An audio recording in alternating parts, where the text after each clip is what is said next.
This episode of Dana Being Dana is brought to you in part by Dr. Lance Law and Dr. Mihaela Bogdanov at Comfort Care Family Dental. Hello, and welcome to Dana Being Dana. I'm Dana Michelle, and I'm thrilled you're with us. My show is about all different aspects of the human connection, things that bring us together, and living life intentionally. Well, this pandemic has certainly changed the relationship status of many. As a result, people are now more intentional than ever about finding and keeping love. So many are now divorced, some are widowed, and others simply realize they do not want to endure another pandemic with the one they were with. So people have been vaccinated and they are out there trying to shoot their shot in the dating game. Joining me today are Trenia Johnson-Norford, professional matchmaker, Troy L. Vaughan III, dating commentator, and Charity Shaw-Moyado, a therapist. Troy, some say that dating is a muscle that should be used and there is a skill to dating. Do you agree with that? Absolutely. Dating is absolutely a muscle. Just like any muscle in the human body that you work out, the more you use it, the more it grows and, you become stronger. And so the more you date, the more you become familiar and the less anxiety you feel, out there in the dating spectrum. So regardless if you are single, you need to date while you're single, when you're in a relationship, and when you're married, you need to continue to date and build that muscle. Trenia, what type of skills is Troy talking about that are required to date successfully? One skill I typically share with my clients to be a success at dating is to be able to date with confidence. It's very important to know your worth, being comfortable with yourself, smiling, being engaging, also be mindful of your body language, eye contact. All this falls under dating with confidence. And your date will be very attracted to you because of that. People are absolutely attracted to confidence, and I think that is so important. Charity, before people get into the dating game and test these skills, being confident, living their best life, is there self-work that needs to be done, particularly if there's been trauma or a breakup that people are moving on from? Yeah, that's a great question. I agree with Trenia and both you, Dana, that confidence is super attractive. And sometimes folks need to process and do some self-work or some personal growth if they're lacking that confidence, because you can't go out into the dating world if you're insecure or uncertain about yourself. So sometimes work needs to be done, especially if there's any kind of, as you said, like trauma, or there's things that if they reflect on their past relationships and they notice that there are some trends, it might be worthwhile checking those out before going back into the dating world and wind up picking the same person that didn't work out before. Speaking of trends, Troy, you are a connoisseur of all things dating, and you've got a lot to say about the dating world. What are some of the controversial or the polarizing issues that you've seen in the dating network of Ringside that you've created? Well, I would say in the years with Ringside, the most controversial polarizing topics will be germane to money and gender roles. Anytime those topics come up, it's sure to be a firestorm and a whole, slurry of opinions. Can you tell me more about money or gender roles? What types of things are big issues? So with gender roles, we have to understand that, times have changed for some people, whereas, for other people, they want to remain rigid and firm and, what has worked in previous generations. So talking about gender roles as it pertains to relationships, to me, is no different to talk about politics. People are very headstrong about what they believe in as far as, a man is supposed to do this, a woman is supposed to do this. And whereas others are more adaptable and feel that, gender roles can be customizable to whatever unique relationship or marriage they're in. I hear you. Trenia, matchmaker, make me a match. What is the most frequent advice you find yourself giving your clients? I frequently find myself telling clients to be open to the dating process. Be okay with meeting someone you've never dated before. If you've always dated someone who's tall, dark, and handsome, date someone from a different mold. It's okay. Chemistry and attraction is much more than physical appearance. And there's other traits that should be considered, such as, passions, humor, even a person's gaze, that's also very attractive. And, so not being afraid to be open to dating someone new is something that I always find myself advising people. Troy, what are some of the dating sites that you think people should target? And what are some of the dating sites to avoid? As far as dating sites, it depends on what you're looking for. I mean, some dating sites are very particular. I mean, you have Tinder, if you're looking for something a little bit more casual, a little bit more immediate. I mean, you have Christian dating for the people who are more Christian focused. I mean, I don't know the names of all of them, but I feel like, I've always instructed people, no matter what you're looking for, there's a tribe out there for you, regardless if it's, our time, for people who are 50 plus, who are looking to engage and interact with other people in the same age group. It just really depends on what you're looking for. I think that you need to be honest with yourself and understand what your focus is. And, then you can have a better outlook on, the path you want to charter. Charity, when it comes to intimacy, what advice do you have for people who feel undernourished? Because I think intimacy is such an important topic when it comes to dating and finding love.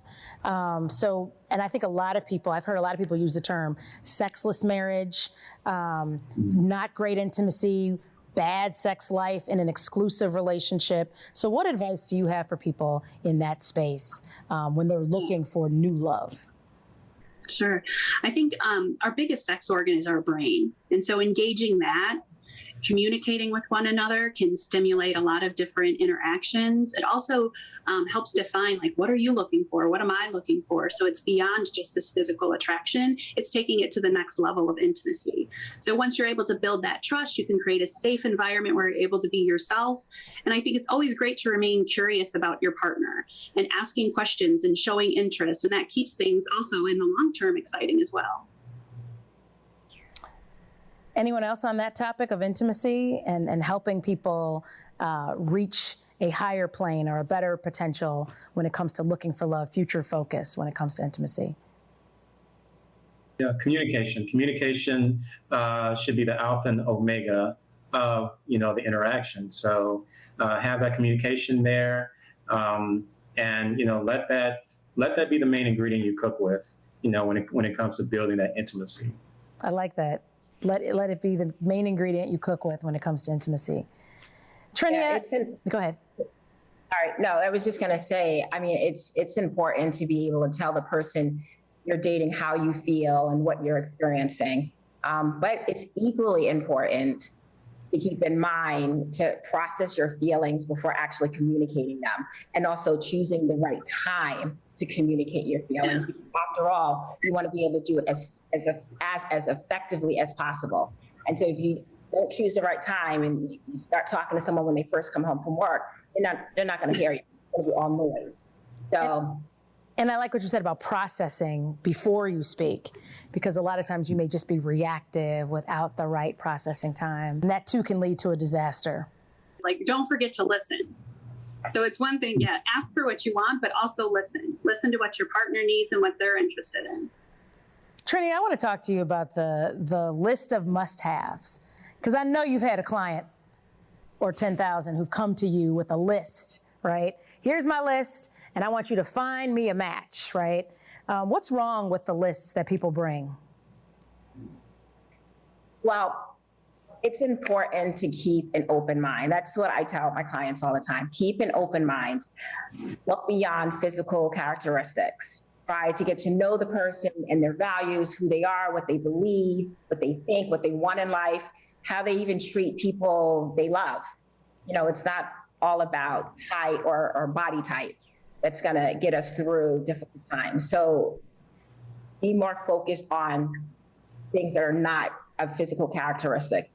So it's okay to have a checklist that details, your key life values, or, your non-negotiables, deal breakers, such as, you're not going to deal with someone who's abusive or someone who's lying or, a liar, or disrespectful. That's fine. But if it's more focused on physical attributes, then that's where you should be okay with straying away from that list. Right. A person may check all the boxes, right? But may not be the one for you. So, if you're looking for love and you really want that shot at finding true love, just leave the list at the door. And Charity, you can probably back me up on this. I always say, no one gets a divorce over height. How tall somebody was or how short somebody was. It's about, narcissism or infidelity, or it's about character, right? And I think a lot of lists miss some of those attributes of character and some of the other qualities. Charity, can you talk a little bit about the foundation of intimacy? Like, where do you think, because I think a lot of people come to therapy, as they should, for self-work and some of that healing, as they begin to make changes and want more and want better in their lives. And I think part of that has a lot to do with intimacy. The bedrock of that is intimacy. Can you talk a little bit about the foundation of intimacy? Sure. I think the foundation of intimacy is to really have a genuine connection with a person and getting to know them. Because when you feel safe, you allow yourself to be vulnerable and to share certain things that you might not share, and that can build a relationship with someone. It's really hard to do if you're holding back or trying to be something that you're not. And so to be transparent and to be inclusive and engaged in the dating process, and being upfront with what it is you're looking for, and not playing games if you're not looking for something long term. I think that's so true. So we're not playing games. We're talking about dating and relationships in a pandemic, shooting your shot, and getting out there. We're going to take a quick break. We'll be right back. Don't go away.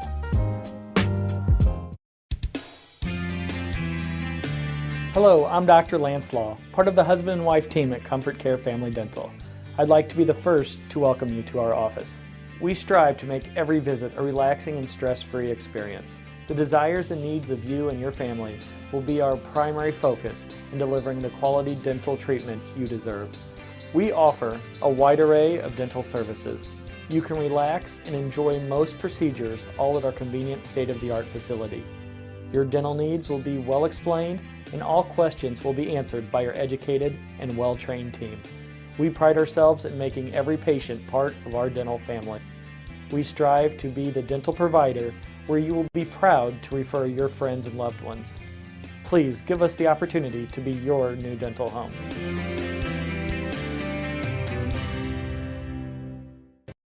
Stay in the know at home or on the go with NCTV 17 News Update.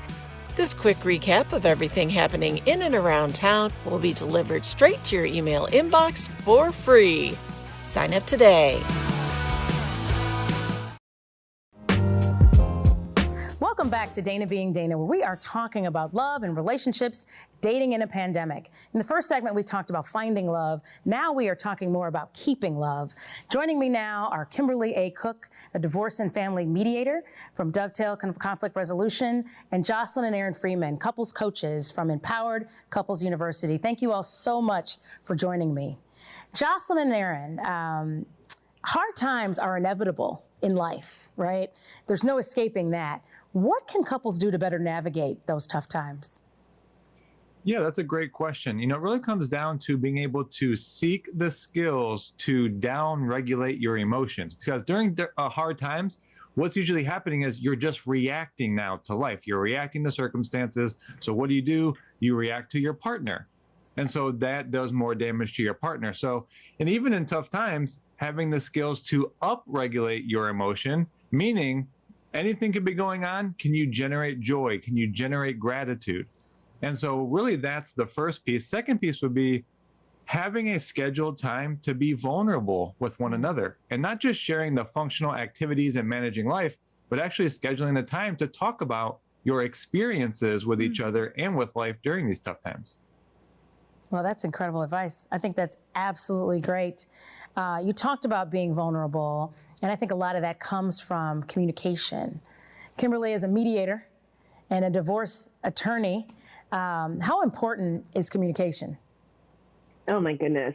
You can't get more important than communication. What I like, though, Aaron said, this idea of regulation, right? But I think communication is all about regulating not verbal communication, but your physical, your body, and really being aware of what you're kind of putting out. And I think what happens a lot of times when people are trying to communicate, they forget that, your movement, the actions a lot of times speak louder than words, right? And so one of the things that I really try to work on is this idea of let's actively listen to one another. And by actively listening, that means not just the idea of, okay, I heard what they're saying, but taking a step back, regulating that emotion and really letting it register, because then you're truly able to communicate. But I will say, breakdown oftentimes in marriages comes from the communication piece or lack thereof. Yep. I think it was Jocelyn and Aaron who said once recently about it not being about growing apart, but it's about stopping or discontinuing the things that nurture the relationship, like communication, like listening, like being intentional. So I ask you two, what does a mature and healthy relationship actually look like? Yeah, so what we find that all couples need, because every couple has different preferences. However, for a relationship to last and to be healthy, what we see is a mature relationship, there's a willingness to gain skills. There's not this is who I am, take it or leave it. There's actually, you know what? If I wanted to be a doctor, I wanted to be a surgeon, I would go to school for that to gain the skills. If I wanted to be a great chef, I would practice and be willing to learn new skills. And we believe that same mindset should exist in a relationship. And if you're in a mature relationship, there is that willingness. Okay, maybe I'm not the best communicator, but I'm willing to gain the skills. All right, maybe we don't have great conflict resolution skills, but I'm willing to gain them and practice. So willingness is a really key word. And also the ability to be humble and admit when we're not showing up our best, not pointing the finger at the other person and saying, you know what, I haven't been my best and I take responsibility for that. Here's what I'm going to do now.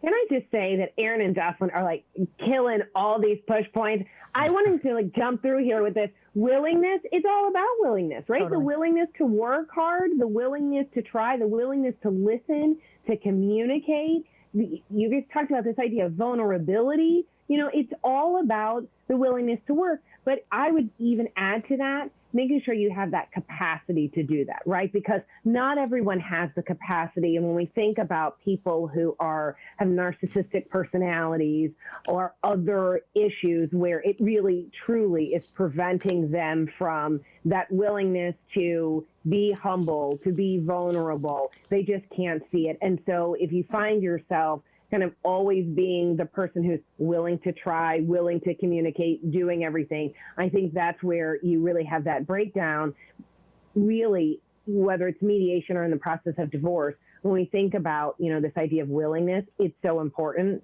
to make sure that everybody is willing and not just one person. I completely agree. And I think capacity and willingness are vital. And I think they are exactly the things that people didn't have during the pandemic, and it was the reason why so many relationships broke down, because people decided they were unwilling. They didn't want to have the capacity, they didn't want to invest. They shut down in many ways because there was a shutdown.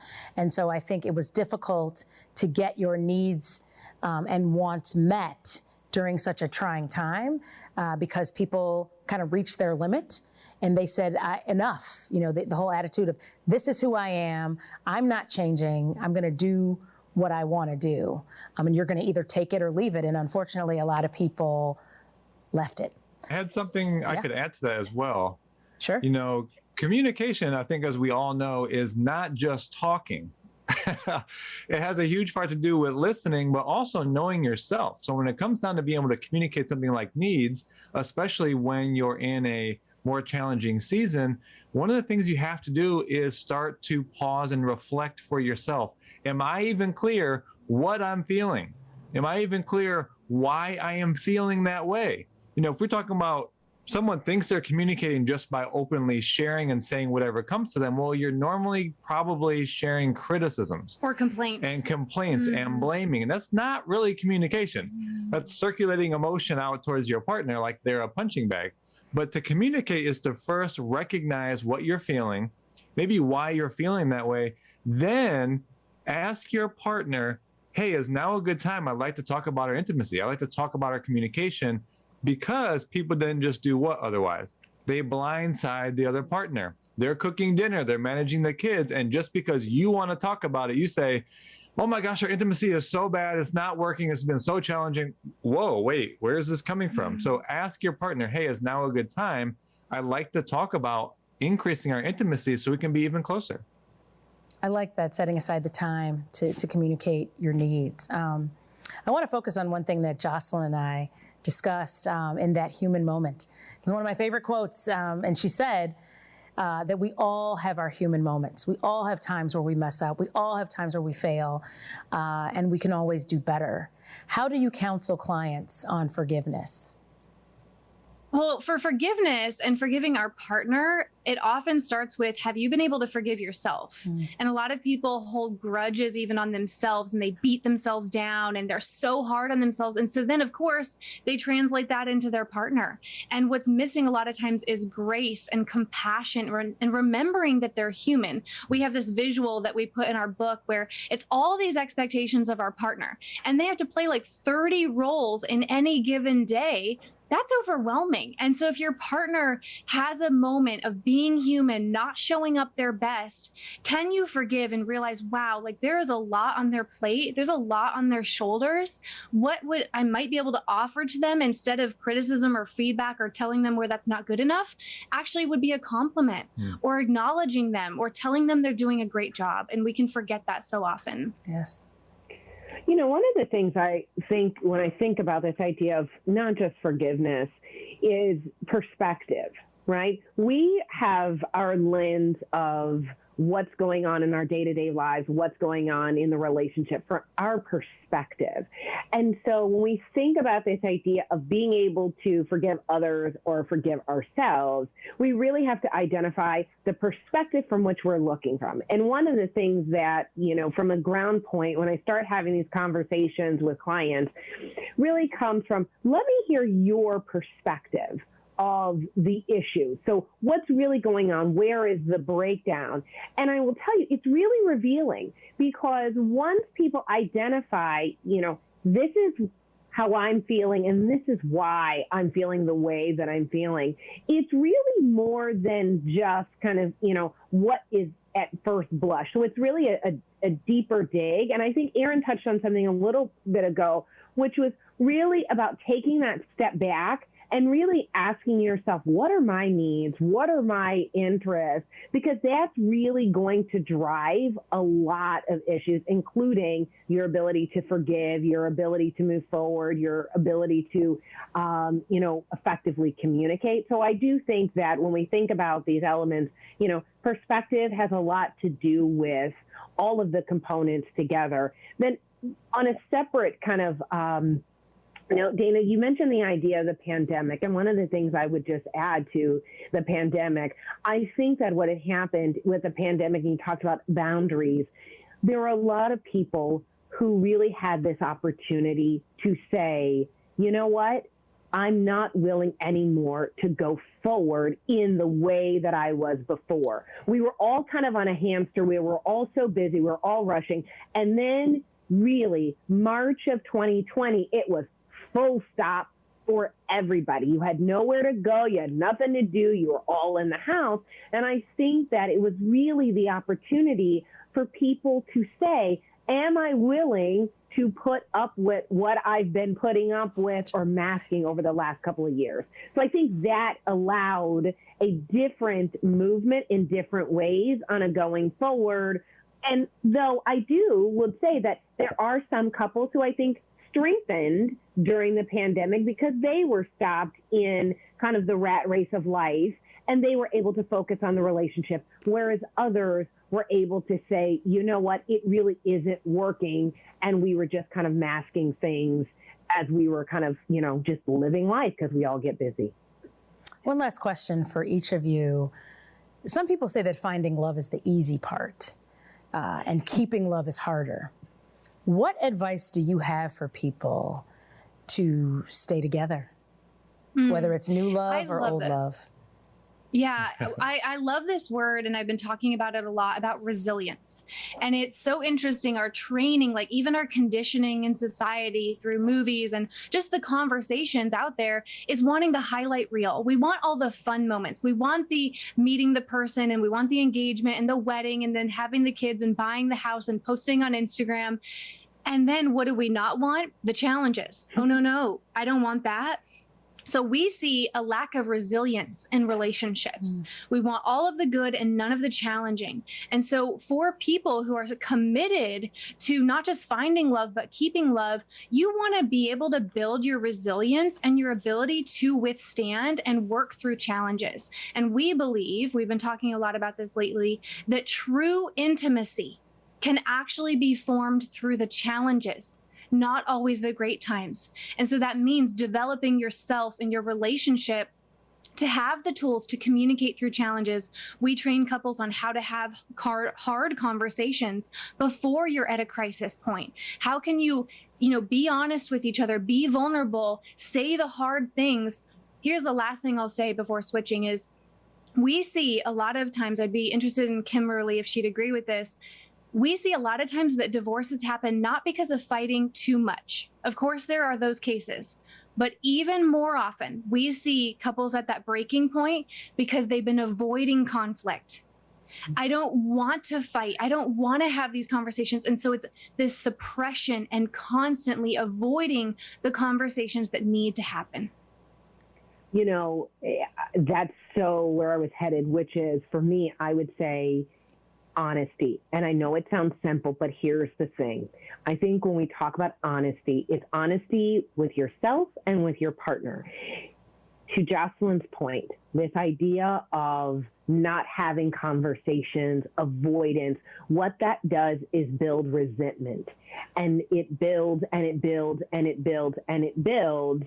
And that actually is worse than kind of we're screaming, we're yelling, we're fussing, because at least that's on the table. Those relationships where there's a lack of honesty with yourself of, this is really upsetting to me, or I am unhappy.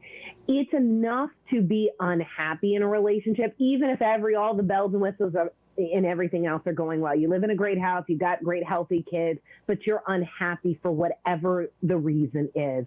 I would say honesty is difficult across the board. It's difficult to be honest with how you're feeling about things or what's going on in your life, or when you're unhappy with a spouse, because there's a fear of, I don't want to be a nag. I don't want to upset the apple cart. And so I would say that really, to the resilience plus the honesty, it takes work. It takes dedication. I'm a week out from celebrating my parents' 45th wedding anniversary. And, I would say my mother would probably say the same thing, where, it's hard work, but they were honest with themselves all those years ago, in good times and in bad times, to really see them through it.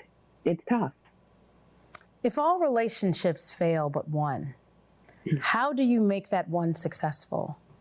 Dating is a muscle, and I hope that you practice it when you can if you are looking for love. You may have had incredible setbacks, devastating losses, and heartbreak more than you care to admit. But don't let any of that stop you from finding the healthy and fulfilling love that you deserve.